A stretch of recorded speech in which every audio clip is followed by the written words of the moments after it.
Buenas tardes, bienvenidos de nuevo al canal de Centro Sefará Israel de YouTube.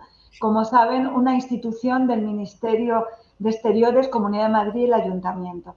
Y además quiero agradecer hoy a nuestros invitados porque ya saben que nuestras tardes son sus mañanas y que en ese sentido han hecho un esfuerzo por estar hoy con nosotros.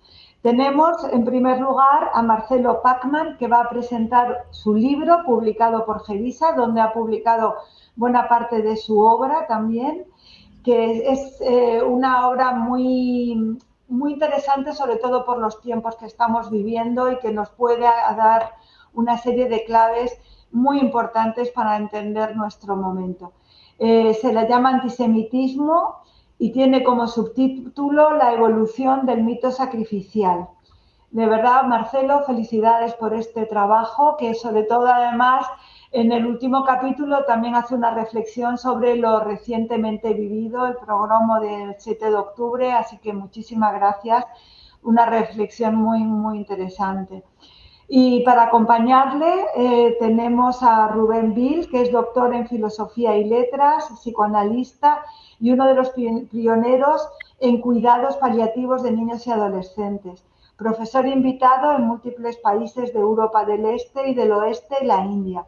Docente de talleres vivenciales en técnicas de la comunicación y creador del modelo de acompañamiento creativo.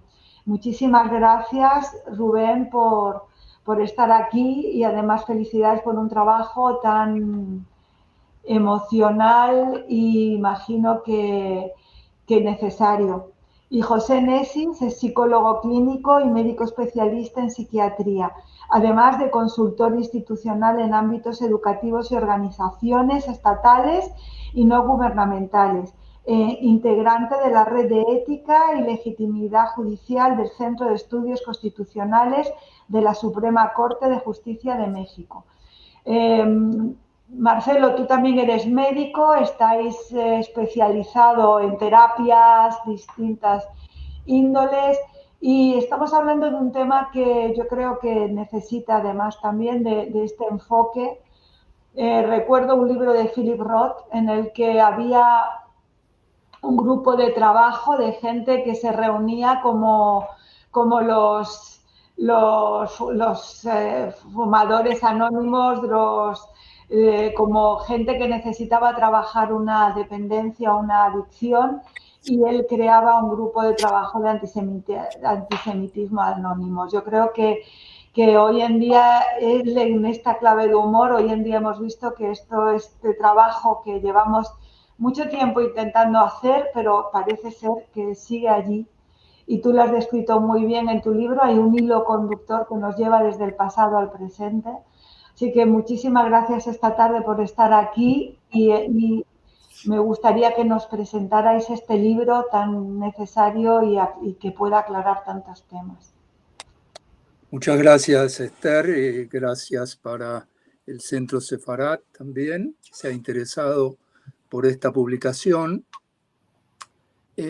Este libro fue escrito al calor de los acontecimientos en 3 meses,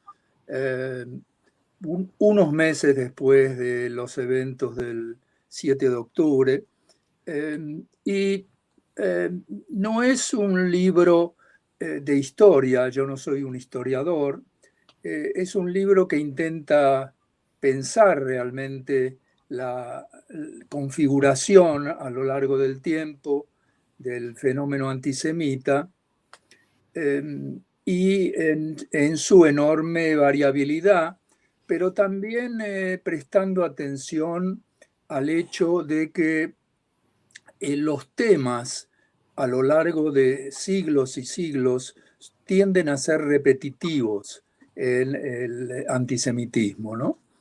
Y eso da lugar a pensar. Y pensar es importante en temas como este, porque los que están bajo el impacto del prejuicio, del odio, los que están bajo ataque, tienen lógicamente dificultades para pensar. Nosotros no solemos tener dudas sobre el carácter terriblemente negativo, tanático, podríamos decir, mortal, ¿no? del antisemitismo, pero pensarlo es algo diferente. Y el modo en que está pensado este libro es un intento de encontrar una trama interna al desarrollo del antisemitismo en sus diferentes formas que dé cuenta de alguna manera de cómo ciertos temas se han transformado en temas predilectos de la, llamémosla así, prédica antisemita, ¿no? Eso, de algún modo, me llevó a diferenciar ciertos tiempos en ese desarrollo del fenómeno antisemita, no solo los tiempos históricos donde podemos hablar de un antijudaísmo seguido de un antisemitismo en la modernidad y seguido después por el fenómeno antisionista que ahora puebla, ¿no? Las redes sociales, las calles, manifestaciones de todo tipo. Pero el eje central a través del cual fui rastreando esa configuración lleva a ver el fenómeno antisemita como como un mito, pero no solo como un mito en el sentido más común de la palabra mito, que sería simplemente decir, bueno, sí, los antisemitas cuentan mitos sobre los judíos. No son cualquier tipo de mitos, no es simplemente mito como sinónimo de una ficción. Es un tipo muy particular de mito, que es el mito sacrificial. El antisemitismo a lo largo de los siglos se va consolidando, se va estabilizando en torno a una imagen de lo que en el libro llamo el judío con mayúscula, para diferenciarlo de personas judías. Y esto es una característica muy importante porque lleva a que todos los judíos y cualquier judío sean el judío con mayúscula. Y el judío con mayúscula del antisemita tiene ciertas características que se repiten a lo largo del tiempo, se consolidan y llevan a su forma más terrible en sus consecuencias, que es la forma eliminacionista. Pero todos los mitos sacrificiales en principio crean, conciben, configuran un objeto sacrificial, ¿no? El judío ha sido, por el antisemitismo, configurado como un objeto que tiene dos características. Tiene, por un lado, un montón de características socialmente negativas, que las conocemos, pero que en el libro son rastreadas cronológicamente en un orden más o menos de aparición, lo cual es muy interesante. Y por otro lado tiene características, este judío mítico, de enorme poder. Y esto es algo que diferencia significativamente al antisemitismo de otros odios contra grupos particulares, ya sea de comunidades, de inmigrantes y demás, ¿no? El poder del judío, que lleva al temor al judío, que lleva a la envidia al judío, están mezcladas continuamente con estas caracterizaciones negativas y eso es lo que configura este objeto sacrificial, que ¿para qué sirve un objeto sacrificial? Para ser sacrificado a cambio de algo, para propiciar al destino, a la suerte, a dioses, al Dios monoteísta, inclusive en algunos casos, ¿para qué? Para que dé como premio por eliminar a ese objeto que va a ser sacrificado, beneficios para aquellos que sostienen esta prédica. Y el libro progresivamente va desarrollando cómo se va formando y estabilizando este mito a lo largo de los siglos. Y esto ayuda a pensar, que es algo importante para toda comunidad que está bajo ataque, que se enfrenta al odio, pero también para todas aquellas comunidades que logran tener algún tipo de acercamiento con los judíos que esté menos prejuiciado o que puedan llegar a poner, a interrogar, a tener dudas sobre esta prédica antisemita. El antisemitismo no es en este libro una cuestión de identidad, es decir, no se trata de que alguien se declare antisemita, básicamente. El acento está en el mensaje antisemita.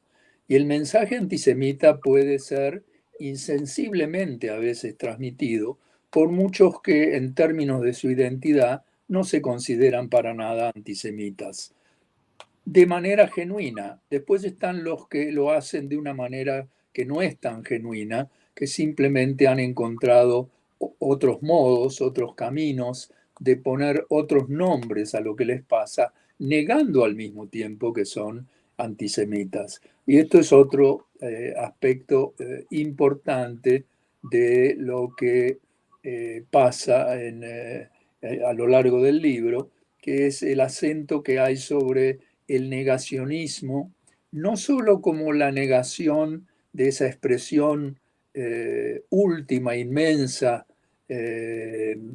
catastrófica del antisemitismo que fue la Shoah, sino que muestra que el negacionismo es una parte constitutiva siempre del antisemitismo. Otro aspecto interesante es que hoy estamos reunidos acá tres profesionales que de alguna manera estamos vinculados a la salud mental, ¿no? Uno se puede preguntar cómo es que sucede esto.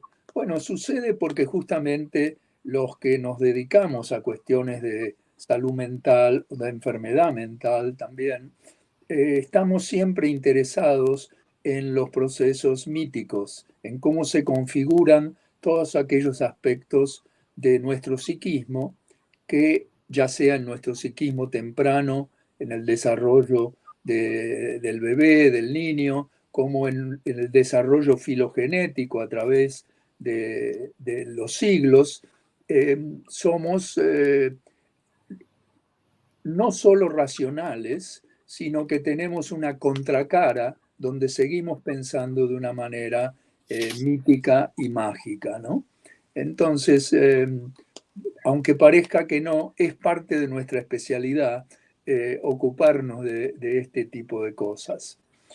Pensando en eso es que quería invitarlos, Rubén, José, a que cuenten un poco cómo han leído ustedes este libro, qué encontraron en él, qué cosas les llamaron la atención, dónde quieren poner el acento, y vamos a partir de allí, ¿no? El que quiera empezar. Rubén, por favor. Bueno, yo digo que los libros de Marcelo son como un tour de force, porque realmente tiene la capacidad de condensar cosas sin hacer un reduccionismo. Y a mí este libro fue un impacto emocional, que creo que si ese es el objetivo que tiene el libro, lo va a conseguir, por lo menos entre ciertas personas. Que es lo primero que me vino a la mente cuando habla del malestar. Recuerdo, me vino una idea de mi padre, toda una familia mía que fueron muchos murieron en Auschwitz, algunos pocos pudieron escapar o salvarse. Y entonces, cuando yo tenía 10 años más o menos, mi padre me contó esta anécdota. Ellos vivían en Leipzig, mi abuelo era carnicero, kosher, y directamente eran 4 hermanos, hacían los deberes en la cocina. Y en la cocina siempre saltaba un poco de aceite en el cuaderno. Y entonces me contaba mi padre que cuando ellos iban a la escuela al día siguiente, el maestro, y estoy hablando de 1916, le decía, sacaba el cuaderno y decía, Bild, sehr gut, aber Judestempel. Judestempel, el sello, la marca de los judíos, la suciedad, el desalineo, etc. Fíjate cómo eso, que me contaron, yo lo tenía como olvidado, pero marca en uno para siempre, deja como, aunque uno lo olvide, ahí está. Vos, Marcelo, escribiste un libro que se llama, donde decía palabras que perduran. Bueno, también perduran estas acciones, que por más que uno las quiera olvidar y las manda para algún lado del inconsciente, afloran. El malestar ese es permanente. Y yo sentí también a lo largo de mi vida, porque vivía en una ciudad donde en la escuela no había muchos judíos. Y entonces, por ejemplo, yo recuerdo también jugar en el patio y cuando alguien se enfadaba conmigo, decir, ustedes mataron a Dios. Así, directamente. ¿No? Que en ese entonces uno con 10, 12 años no tenía mucha idea. A lo que voy es que ese malestar tal vez es una de las cosas más terribles que ha conseguido el antisemitismo, que el mismo judío se sienta mal. Y claro, lo utilizan diciendo ustedes son unos paranoicos, ustedes aumentan el significado de eso. Y no es así. Yo creo que ese malestar tiene hace mucho más daño de que a lo mejor podemos perder, porque no es solamente un malestar, me siento incómodo cuando uno entra en una reunión, no, es algo bastante más profundo y que perdura con el tiempo. Eso es una de las cosas que a mí me hizo pensar, ¿no? Después de los estereotipos, lo mismo, esos mitos, ¿cómo se manifiestan? Yo he dado clases en distintos países, paradojalmente en países como Eslovaquia, como Polonia, de tradición antisemita. Y también aquí en España, como dice hace poco en un artículo hace algunos domingos, Rosa Montero, una escritora que conozco y que me gusta mucho, dijo, tenemos que reconocer que España es un país antisemita, a todo lo largo, por más que digamos que no. Sí es, y lo dice claramente en ese artículo, ¿no? Entonces, esos estereotipos siguen estando ahí a día de hoy. Aquellas cosas como que ustedes son muy inteligentes, que parece como un halago, ¿no? Ustedes son muy inteligentes, qué bien que manejan ustedes las finanzas y todo eso, esconde algo que incluso se nota para el buen observador en los gestos, en el tono de la voz, y me vino a la mente un trabajo de Roland Barthes, donde él hablaba de lo obtuso, es decir, en la imagen y en el lenguaje, donde de alguna manera decía, ¿qué es lo obtuso? Está lo obvio. Lo obvio es, qué bien, ustedes qué inteligentes que son, pero lo obtuso es como un disfraz, como un pastiche que se pega al otro y que cualquier persona, no necesariamente judía, sino cualquier persona con cierta sensibilidad y un poco alejada del antisemitismo, se da cuenta. Se da cuenta, una media sonrisa. Entonces, quiere decir que esos estereotipos también están en nosotros y lo que Marcelo dice en el libro, que a veces cometemos esa autofagia, ¿no? Es decir, dejar de lado aspectos de nuestra identidad para sobrevivir. Es decir, el miedo el miedo, siempre, digo yo, se produce cuando uno ve la mala fe de la otra persona, como vos decís en tu libro, que la mala fe nunca puede llevar a nada bueno, ¿no? Esa es una de las cosas que estoy viendo en el libro, así a nivel personal. Otra de las cosas que también lo vi muy claro es que la envidia y el temor que produce el antisemita lleva a algo bastante más, se extiende a el autoritarismo. Es decir, cuando un pueblo está temeroso, todo empieza por la envidia. Todo empieza por la envidia. O sea, si vemos a lo largo de la historia, ¿cuál es el sentimiento más profundo que tienen hacia los judíos? La envidia. La envidia, y eso produce un temor, lo que tú decías, el temor, viene el mito, ¿no es cierto? ¿Qué nos van a hacer? Si esta persona no es de confiar, más vale tengámosla ahí controlada, que lleva a esa otra cosa que yo había visto, fíjate, históricamente, cuando uno va a esos países y visita esto, lo otro, que es lo terrible de los guetos, porque no era solamente tenerlos identificados, como se dice en el libro, no era tenerlos identificados, sino tenerlos controlados y tenerlos prácticamente preparados para eliminarlos. Porque la idea eliminacionista de eliminarlos no creo que sea una cosa que viene desde Hitler o de... No, yo creo que a lo largo del libro se ve que la idea básica no era más que tenemos que eliminarlos. No decía Kant, no decía eso. En la crítica de la razón pura, ¿no es cierto?, decía que no, que directamente había que limpiar el Judenrein, una limpieza de judíos, porque los judíos no tenían esa capacidad racional de entender las cosas, por lo tanto perdían el carácter de humanos. Por eso había, después vinieron los musulmanes, ¿no es cierto?, que éramos de segunda categoría, ¿no?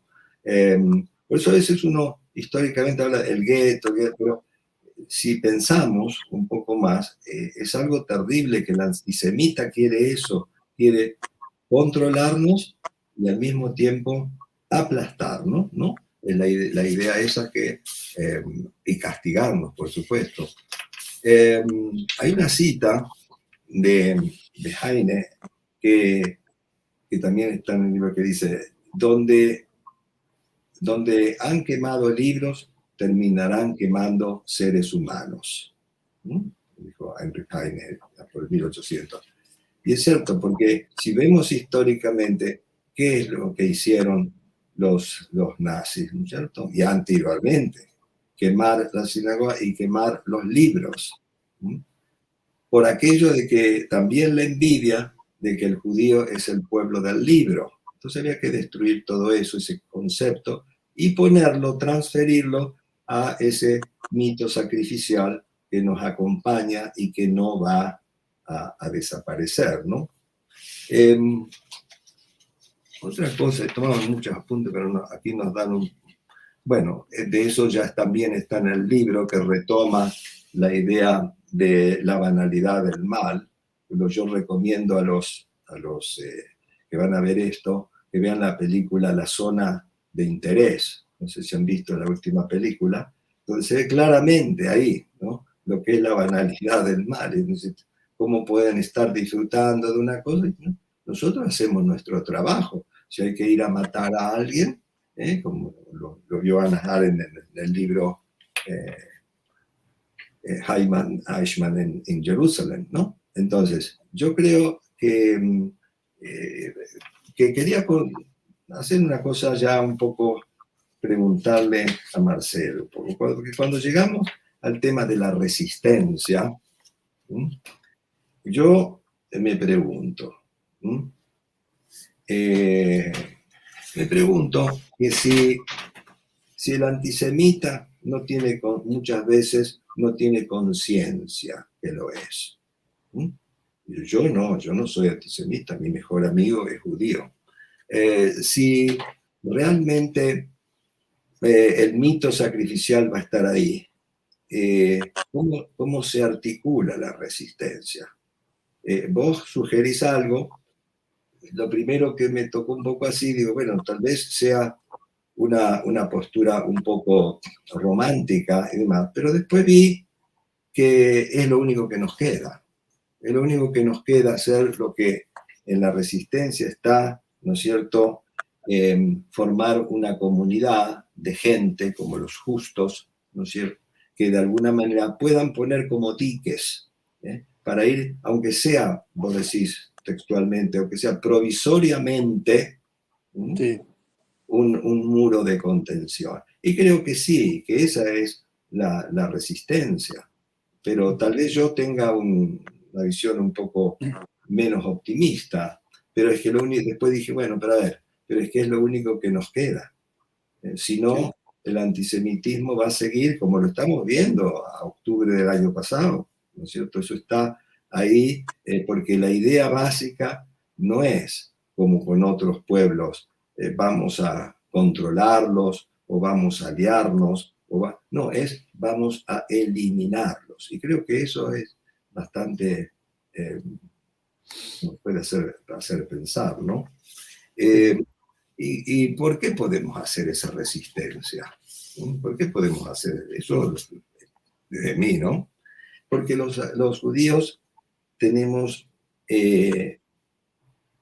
unos puntos, unos pilares muy básicos que nos permiten hacer esa resistencia. Una es la idea de Keilah, de comunidad. Porque aunque haya entre las distintas comunidades puntos de vista diferentes, la idea de comunidad persiste y porque está también la idea de pertenencia. Estés aquí, estés allá, estés en la China, siempre los judíos tenemos una idea de pertenencia. Y la comunidad y la pertenencia llevan sí a eso de la esperanza. Pero no esperanza. Esperanza, yo te comentaba el otro día de esa conferencia que hizo Václav Havel hace muchos años, en donde hablaba justamente de eso, que la esperanza no es algo optimista, que hago algo porque va a ocurrir, sino simplemente algo porque merece la pena, merece la pena. Y leyendo ese artículo me iba a algo que está en el libro, que lo estuve repasando un poco, de palabras que perduran, y también el otro libro para que después diga que no me leo sus libros, El sentido de lo justo. En el sentido de lo justo está muy bien explicado ahí, ¿no es cierto?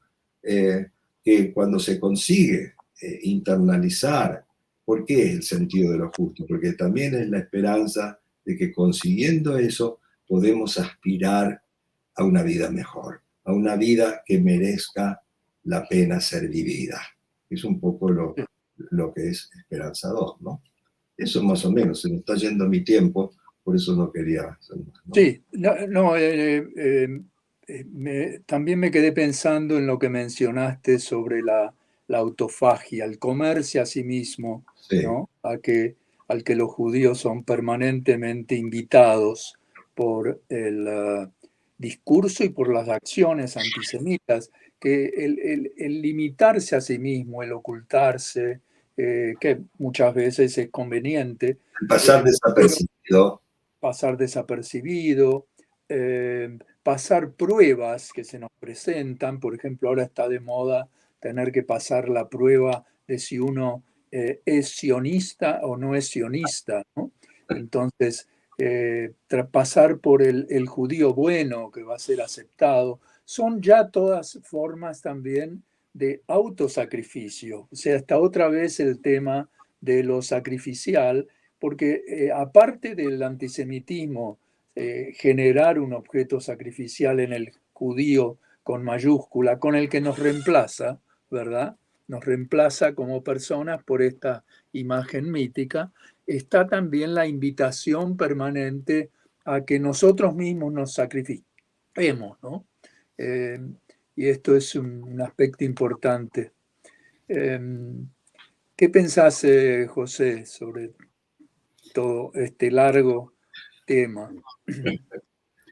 No, empiezo por el final, que es por lo de la autofagia, ¿no? La autofagia, hay una representación que es muy fuerte y muy tentadora en el antisemitismo, y no solo en el antisemitismo, que es la idea del judío que se desprecie a sí mismo. Pero esa es una escena muy tentadora para los antisemitas. Sí. Decía que no solamente se da entre antisemitas y judíos, sino que se da en otras escenas donde el polo, digamos, de un poder totalitario oprime a alguien y goza mucho más cuando ese oprimido hace una representación de autoopresión. Por ejemplo, los juicios de Stalin, los juicios en donde él hacía que los propios condenados a muerte reconocieran una culpabilidad que no tenían. Esa escena también era como muy tentadora para ese sistema, que creo que sería, a ver, un ejemplo de otra, digamos, aplicación de esta lógica del mito sacrificial, ¿no? La escena stalinista, digamos, por excelencia. Ahora, yendo al libro, ¿no? Específicamente, me parece que yo me preguntaba cuando empecé a leerlo, ¿qué se puede escribir de nuevo sobre antisemitismo? Hay mucho escrito sobre antisemitismo, y creo que este libro logra, digamos, el desafío de hacer una contribución al tema del antisemitismo. Y eso me parece que es muchísimo y es muy importante. ¿Cuál es la contribución? Por lo menos hay dos aspectos que yo quería remarcar del libro que a mí me impactaron y que valoro mucho y agradezco mucho, ¿no? El primero es la estructura misma del libro, que es una manera de entenderla es por lo menos como la pude entender yo, es un encuentro entre dos genealogías diferentes. Una es la genealogía del mito, del concepto de mito. Digamos, ¿qué es esta historia del mito? Marcelo remarcaba este tema de que los que estamos hoy aquí venimos del campo de la salud mental, y uno de los judíos que más se destacó en el campo de la salud mental fue Freud, y él planteaba en un artículo famoso, creo que era si podían los legos ejercer el psicoanálisis, él planteaba qué requisitos tendría que tener una escuela ideal, digamos, el ideal de una escuela para psicoanalistas. ¿Qué tendría que saber un psicoanalista? Tendría que saber específicamente medicina, tendría que saber muchas cosas, entre ellas la historia de los mitos. Esto es muy importante. Y me parece que Marcelo toma en su libro, esta es una de las dos genealogías, la genealogía de lo mítico como estructurante del psiquismo humano. Dentro de esa descripción destaca también que el mito es constructor de comunidad, el mito tiene un aspecto que podríamos llamar vital, o para seguir a los griegos, erótico, eros, que tiene que ver con la vida, pero en un momento dado los mitos se estabilizan, y cuando se estabilizan, como ocurre con los líquidos en los cuerpos vivos, que forman colecciones infecciosas, los mitos cuando se estabilizan se transforman en tanáticos, en mortíferos. Y entonces hay que volver a vitalizarlos, ¿sí? Hay que vivificarlos para que sigan siendo constructores de comunidad, cumplan esa función que fue la función inicial y no la función tanática. En el judaísmo tenemos Marcelo habla de la interrupción del mito en términos, digamos, del mito tanático, ¿no? Que lo que se puede hacer no es destruir un mito, no se puede disolverlo por completo, entiendo yo, sino que lo que se puede es interrumpirlo. Y hablando de interrupción de mitos sacrificiales, cuando los escuchaba hoy a Marcelo y a Rubén, pensaba que nosotros tenemos una historia bastante interesante sobre interrupción de un mito sacrificial, que es el sacrificio de Isaac, que es un relato muy temprano de la interrupción de un sacrificio, entendiendo el sacrificio como esta expresión de lo mítico. está llevándole lo más preciado a un Dios para conseguir su favor, ¿no? Y una de las interpretaciones talmúdicas es que cuando Abraham está por matar a su hijo, Dios, digamos, a través del ángel lo detiene y le dice, no, ¿qué entendiste? Yo no te dije que lo mates, te dije que lo sacrifiques, que lo hagas sagrado, ¿no? Ahí hay como un juego interesante de palabras, ¿no? Donde sacrificar también tiene que ver con lo sagrado y no necesariamente con quitar la vida. Pero en general asumimos que los sacrificios, cuando alguien dice, tuve que hacer un sacrificio muy grande para esto o aquello, en general está asociado a una pérdida y a un sufrimiento, no a un hecho, digamos, simplemente de declarar algo como sagrado. Entonces, una es esta genealogía, la genealogía de lo mítico como estructurante del psiquismo humano. Es así, los seres humanos, en la medida en que crecimos en número de población, las coordinaciones de acciones para esta especie tan, pero tan vulnerable comparada con el resto de los mamíferos y de otros géneros también, empezó a necesitar de una serie de dispositivos, entre ellos el lenguaje, pero fundamentalmente uno de ellos fue la construcción de ideas míticas. Entonces, la construcción de ideas míticas y el mito fue estructurante, no solo del psiquismo, sino garantía de la supervivencia humana. Pero vino con esta contracara, ¿no? El lado B, digamos, es esta potencialidad de estabilizarse y convertirse en algo tanático. La otra genealogía del libro es la genealogía del antisemitismo, propiamente dicho.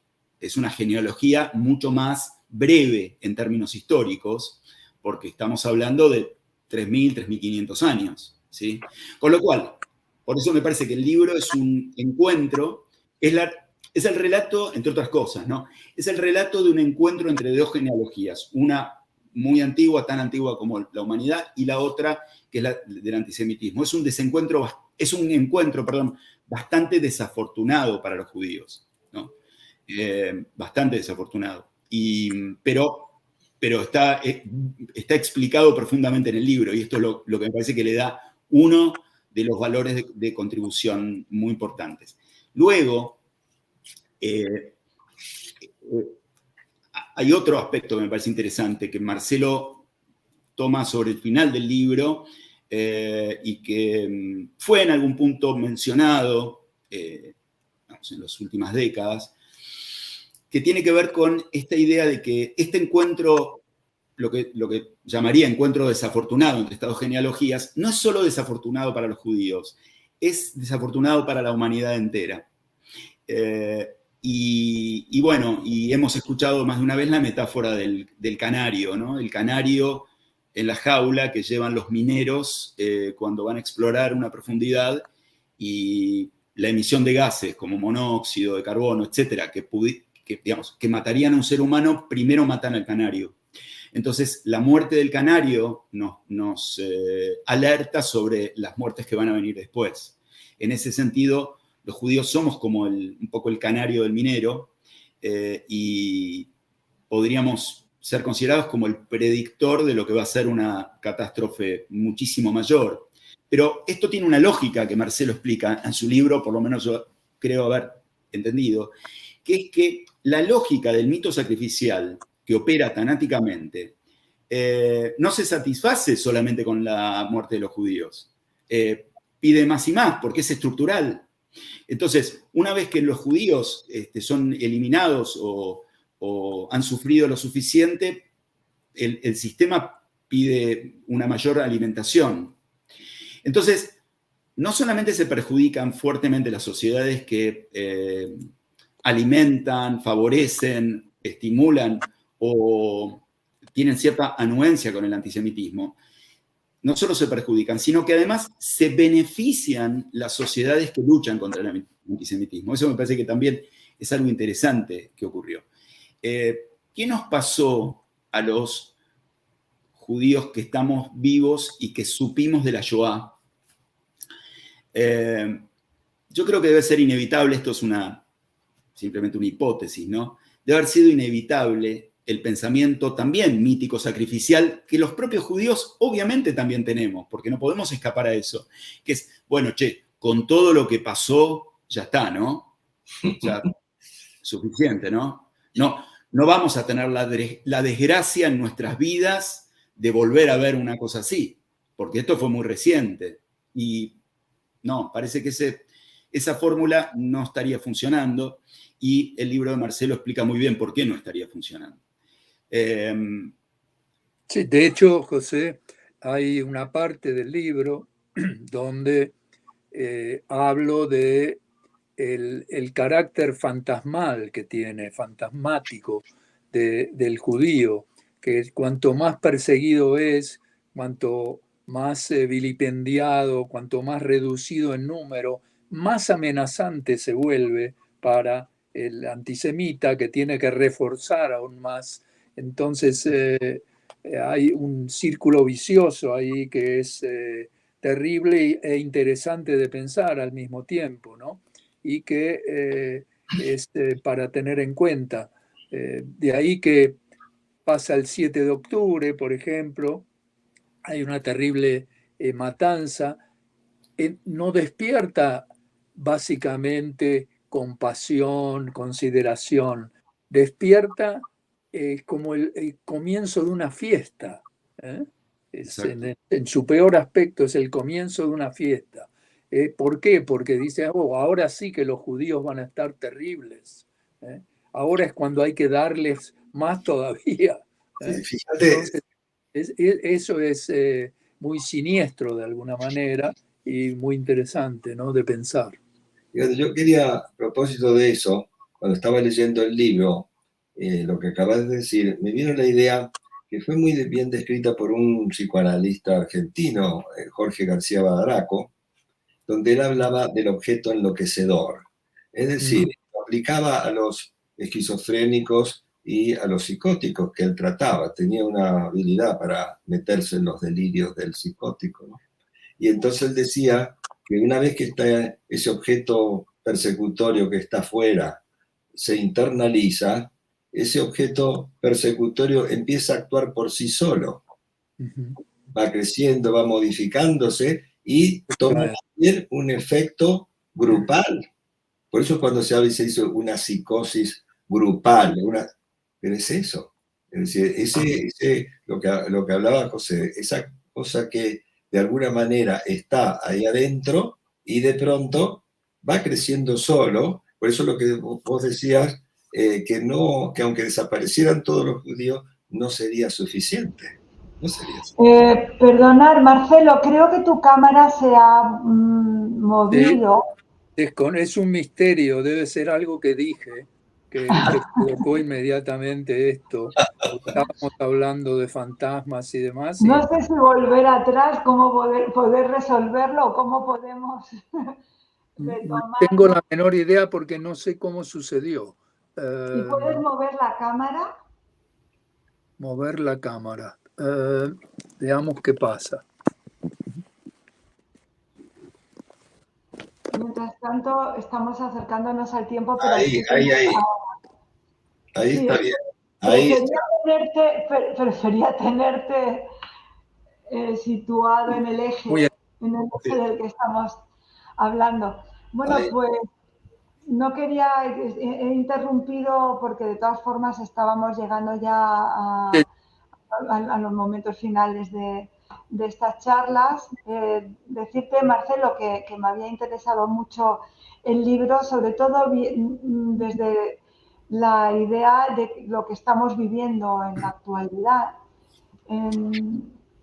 Empecé comentando lo de las reuniones estas de anónimos, de alcohólicos anónimos. Yo, para terminar, me gustaría si cada uno de vosotros pudiera apuntar a una especie de idea de futuro, ¿no? De qué se puede hacer, qué podríamos hacer, cómo romper si es que es posible, lo mismo esto. Yo creo que en algún momento tú lo dices, Marcelo, que lo único que hay que hacer es contener constantemente, ¿no? La idea de la contención constante, o sea, no dejar nunca de hacerlo, pero además la educación parece que ha fallado.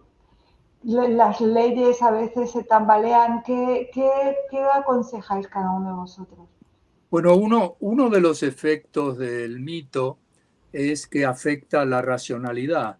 Por eso es que solo la idea de si educamos más a todo el mundo, la educación de por sí va a terminar con el fenómeno antisemita, no suele funcionar. No quiere decir que haya que abandonar la educación y el uso de la razón, pero uno de los objetivos es estar consciente de que cuando están en juego mitos como el que pienso que es el antisemita, eso produce una distorsión en la racionalidad.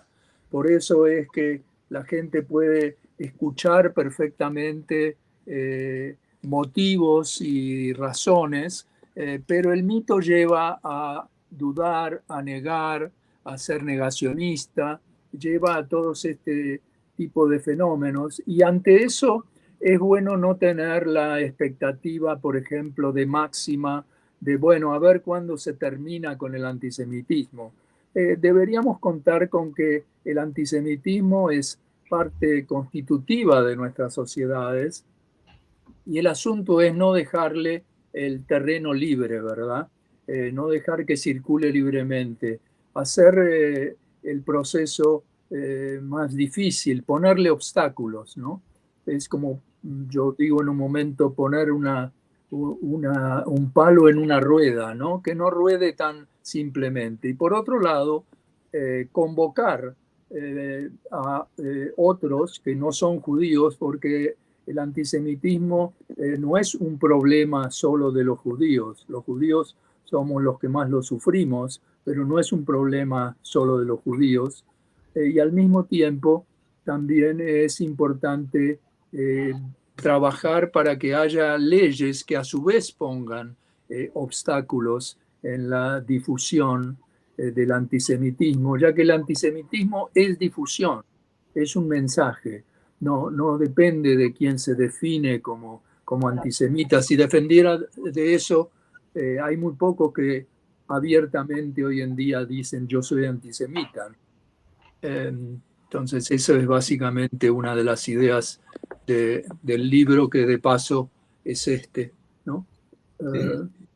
Sí, de la editorial Génita, como dice al principio. Si me permite, Esther, que vino también a mi mente, eso de que hay poca gente porque es por lo políticamente correcto. Pero yo me acuerdo cuando iba a la escuela y tenía 12, 13 años, existía un escritor, Hugo West, Martínez Subiría, que era profundamente antisemita, y a nosotros nos daban a leer el libro de él, y él decía abiertamente que era antisemita, eso no se cortaba para nada. O sea que no sé si eso era peor, por lo menos lo decía ahí, sabía a quién poner el freno. Hoy en día está todo muy maquillado, ¿no? Sí, y de hecho al estar maquillado está más incorporado el negacionismo. En el mismo momento en que se da el mensaje antisemita, se niega a que sea más que una descripción objetiva, ¿no? No sé, José, si quieres añadir. Bueno, me parece que en esta misma línea está la idea de valorizar todo lo que se puede hacer sobre esto. Y como dice, me parece muy interesante el punto de Marcelo de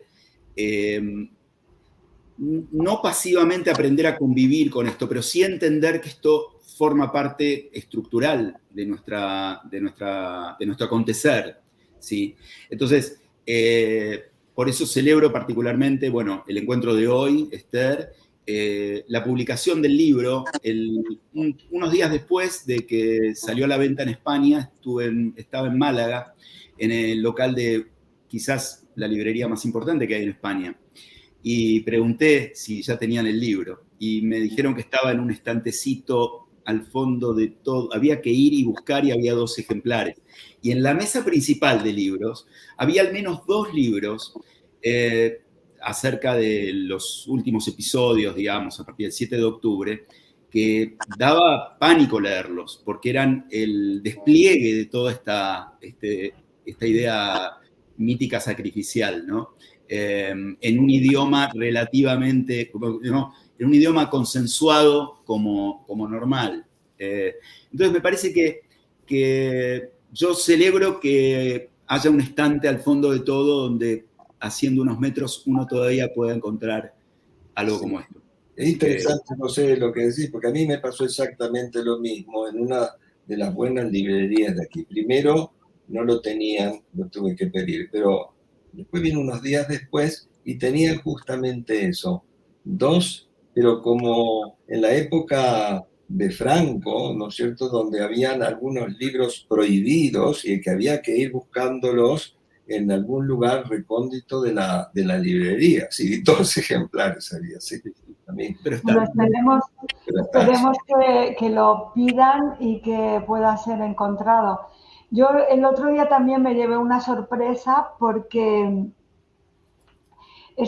tenía que preparar una charla y quería hablar era algo sobre la mentira, era en base a un escritor que se había inventado hasta 600 nombres. Rafael Bolívar Coronado se llamaba. Y en la charla quise comparar las invenciones de este tipo, que son literarias, con los protocolos de los sabios de Sion, que tienen un objetivo que es precisamente perverso, ¿no? Y entonces busqué en internet, necesitaba un dato y me encontré que en la Casa del Libro lo venden, por ejemplo, y que es un libro que todavía se puede encontrar y que es terrible. Will Eisner escribió un cómic muy bonito que se llama Conspiración, donde cuenta que esto está basado en un libro francés de un tal Julie, que, bueno, en fin, cuenta toda la historia. Se hizo un gran esfuerzo Will Eisner por combatir también esto. Sí. Pero claro, mientras que sigan habiendo estos libros y que sea tan fácil encontrarlos, yo creo que es muy difícil combatir, ¿no? Entonces, ojalá tu libro, Marcelo, esté en todas las estanterías y en todas las mesas, pero si no, aquellos que nos estén escuchando hoy, pues que se acerquen a él y que reflexionen sobre todo qué es la intención de Marcelo. Muchísimas gracias a los tres por estar esta tarde con nosotros. Gracias, Esther. Muchas gracias, Esther. Gracias, Rubén, José.